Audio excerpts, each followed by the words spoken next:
look at Mexico. Mexico is under the crooked control of Porfirio Diaz.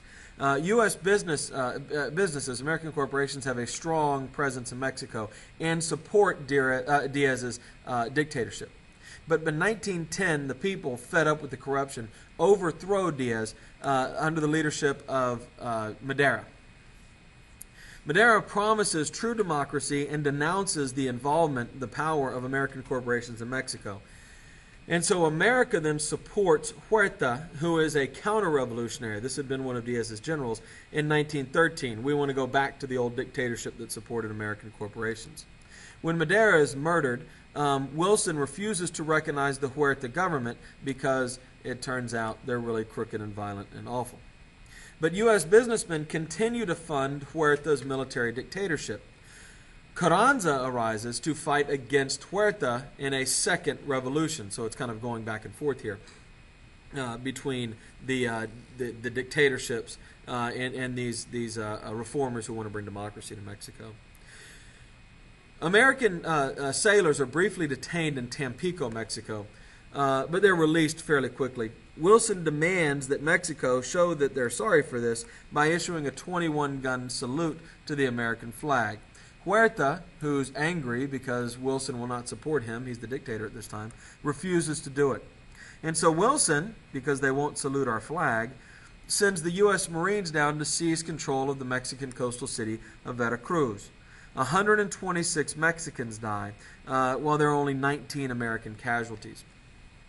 It appears that we're on the brink of war with Mexico at this time. Wilson desperately tries to back down to keep us out of war with Mexico, but the revolutionary Carranza seizes control of Mexico City, of DF.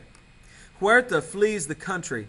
Carranza rejects U.S. aid and advice and infuriates Wilson, who sees Mexico as kind of a client state of the United States. At this point now, we have three revolutionary leaders: Carranza, who controls the capital, and Zapata and Villa.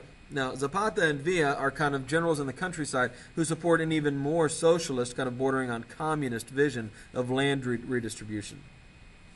Wilson, not wanting to get behind Carranza, will briefly support Villa. We'll come to see Villa as the answer. Villa looks likely to lose, and so when Villa looks like he's not going to end up in control of the country, Wilson cuts him loose and stops supporting him, and then it shifts to supporting Carranza because Carranza's winning. In January of 1916, Villa, angry that America has cut off aid to his troops, will shoot 16 American citizens in Mexico. Then he will invade New Mexico and kill 17 more American citizens. Carranza agrees to allow an army led by General Blackjack Pershing, an American army, into the Sonoran Desert in Mexico to chase Villa. They never find Villa or his troops, but twice they actually get into battles with Carranza's army. That's who gave him permission to be there. 40 Mexicans and 12 American soldiers are killed in these battles. The dust in the Sonoran Desert gives the Americans this interesting look, and so they gain the nickname Doughboys, one of the kind of enduring nicknames of American soldiers. U.S. and Mexico stand at the brink of war, but eventually America agrees to back off and recognize the legitimacy of Carranza's government, particularly as the situation spirals out of control in Europe and distracts our attention from the situation in Mexico. Villa, by the way, will go on to live a fascinating life. He will continue to, I guess I should say. He'll go out to Hollywood, for example, and star in a movie about his life. This is while he's wanted for killing 33 Americans in America. He still manages to do this, all the while hiding from the police. He's really a really interesting guy.